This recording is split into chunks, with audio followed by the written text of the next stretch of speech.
ప్రాజెక్టులకు పునాదులు పడుతున్నాయి. కేంద్రం చేయాల్సినవి, రాష్ట్రం చేపట్టాల్సినవి అన్న తేడా లేకుండా అన్నిటికీ సర్కారు శంకుస్థాపనలు చేస్తోంది. ఎన్నికలకు 3 నెలల ముందు భూమి పూజతో రాష్ట్రంలో చర్చ లేవదీస్తోంది. ప్రతిపక్షాల విమర్శలు ఎలా ఉన్నా ముందుకు సాగుతోంది చంద్రబాబు సర్కార్. ఏపీలో టీడీపీ ప్రభుత్వం జోరు పెంచింది. ప్రభుత్వపరమైన ప్రతిష్టాత్మకమైన ప్రాజెక్టులకు వరుసగా శంకుస్థాపనలు చేస్తోంది. విభజన చట్టంలో ఉన్న కేంద్రం చేపట్టని ప్రాజెక్టులను వడివడిగా భూమి పూజలు చేస్తూ ముందుకు వెళుతోంది. కేంద్రం సహకరించుకున్న రాష్ట్రంలో అభివృద్ధి ఆగదనే నినాదంతో ప్రభుత్వ, ప్రైవేటు ప్రాజెక్టుల పనులు మొదలు పెడుతోంది.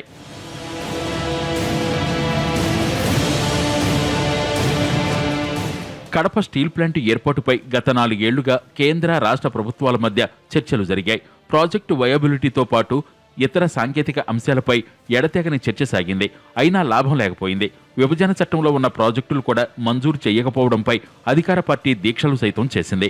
కేంద్రం నుంచి స్పందన లేకపోవడంతో రాష్ట్ర ప్రభుత్వమే దానికి పునాదిరాయి వేసింది. కడప జిల్లాలో 20,000 కోట్లతో నిర్మించే స్టీల్ ప్లాంట్కు శంకుస్థాపన చేసింది. కేంద్రం సహకరించకున్నా తాము ఈ ప్రాజెక్టు చేపడతామని చంద్రబాబు ప్రకటించారు.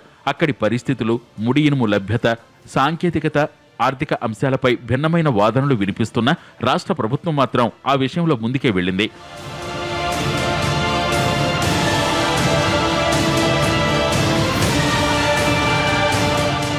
ప్రతిష్టాత్మక స్టీల్ ప్లాంట్ పూర్తి రాజకీయ కోణంలో ఎన్నికల నేపథ్యంలో జరిగిన శంకుస్థాపన అంటూ విపక్షాలు తీవ్ర విమర్శలు గుప్పించాయి. అయినా రాష్ట్ర ప్రభుత్వం పట్టించుకోలేదు. ప్రతి పనికి ప్రతిపక్షాలు అడ్డు చెప్తున్నాయంటున్న అధికార పక్షం మరో 1/2 డజను అతిపెద్ద ప్రాజెక్టులకు 4 రోజుల వ్యవధిలో భూమి పూజలు చేయనుంది. ప్రకాశం జిల్లాలో రామాయపట్నం పోర్టుకు శంకుస్థాపన చేసింది. ప్రకాశం జిల్లాలోనే 25,000 కోట్ల పెట్టుబడి పెట్టే పల్ప్ పేపర్ పరిశ్రమకు అడుగులు పడ్డాయి. ఈ ప్రాజెక్టును ప్రైవేట్ సంస్థలు నెలకొల్పబోతున్నాయి. కృష్ణా జిల్లాను రాజధాని ప్రాంతానికి అనుసంధానం చేస్తూ నిర్మించనున్న ఐకానిక్ బ్రిడ్జ్ నిర్మాణం కూడా త్వరలో మొదలు కానుంది.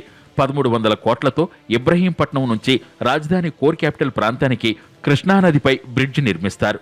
మరోవైపు రాజధాని ప్రాంతంలో శాశ్వత సచివాలయ భవనాల పనులను ప్రభుత్వం ప్రారంభించింది.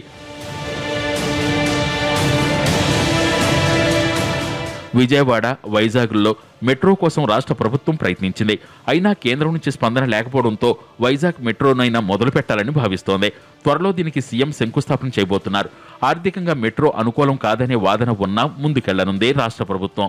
ఇక కృష్ణా జిల్లాలో బందరు పోర్టుకు కూడా ఈ నెలలోనే శంకుస్థాపన చేయనున్నారు.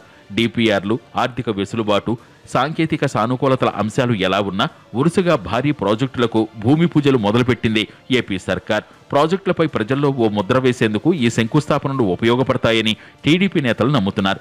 అయితే ఎన్నికలకు 3 నెలల ముందు జరుగుతున్న శంకుస్థాపనల తంతుపై రాజకీయ విమర్శలు ఆ స్థాయిలోనే వస్తున్నాయి.